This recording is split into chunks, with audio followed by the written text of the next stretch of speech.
बीबी हो तो ऐसी। एक बार की बात है, एक बादशाह अपने महल की छत पर टहल रहा था। टहलते टहलते उसकी नज़र पास के एक घर की छत पर पड़ी, जहां एक बेहद खूबसूरत औरत कपड़े सुखा रही थी।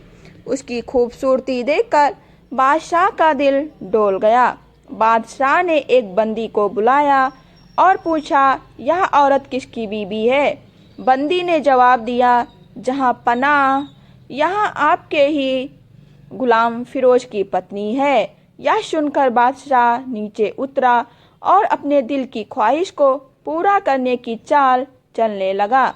उसने फिरोज को बुलाया और कहा, फिरोज, हमारा एक ज़रूरी काम है। यहाँ खाट फुला मुल्क के बादशाह को पहुँचा आओ और उनका जवाब भी लेते आना। हुक्म पाकर फिरोज खाट लेकर घर आया। उसने खाट तकिए के नीचे रख दी, सफ़र का सामान तैयार किया, रात घर में गुजारी और सुबह मंजिल की ओर निकल पड़ा। इधर जैसे ही फिरोज घर से दूर हुआ, बादशाह चुपके से उसके घर पहुंच गया। उसने धीरे से दरवाज़ा खटखटाया। अंदर से आवाज़ आई, कौन? बादशाह बोला, मैं हूँ, इस शहर का बादशाह। फिरोज की बीबी ने दरवाज़ा खोला। बादशाह अंदर आया और बैठ गया। औरत ने हैरानी से कहा, जहाँ पनाह, आज आप हमारे गरीब खाने कैसे? और बादशाह की नीयत समझ चुकी थी। उसने बेहद सलीके से कहा, मैं अल्लाह की पनाह चाहती हूँ।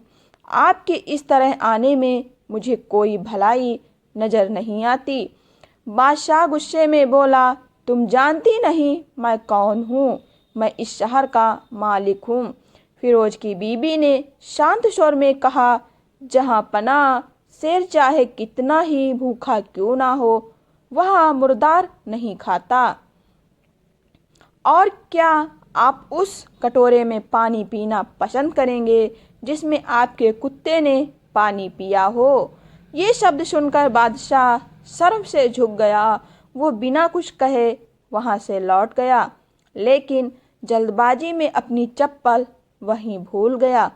कुछ दूर जाने के बाद फिरोज को याद आया कि वो खाट तो घर पर ही भूल आया है। वह तुरंत घोड़ा मोड़कर वापस लौटा। घर पहुंचा तो जब उसने तकिए के नीचे हाथ डाला, उसकी नज़र पलंग के नीचे पड़ी, बादशाह की चप्पल पर पड़ी। फिरोज सब समझ गया। उसे एहसास हो गया कि उसे जानबूझकर भेजा गया था। बिना किसी से कहे कुछ कहे वो खाट लेकर निकल पड़ा।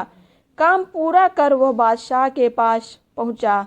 बादशाह ने उसे इनाम में 100 दिनार दिए।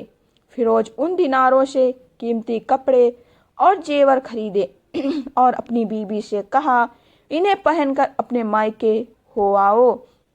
बीबी गई, सब खुश हुए, लेकिन फिरोज ने 1 महीने तक ना तो उसे बुलाया ना कोई खबर ली।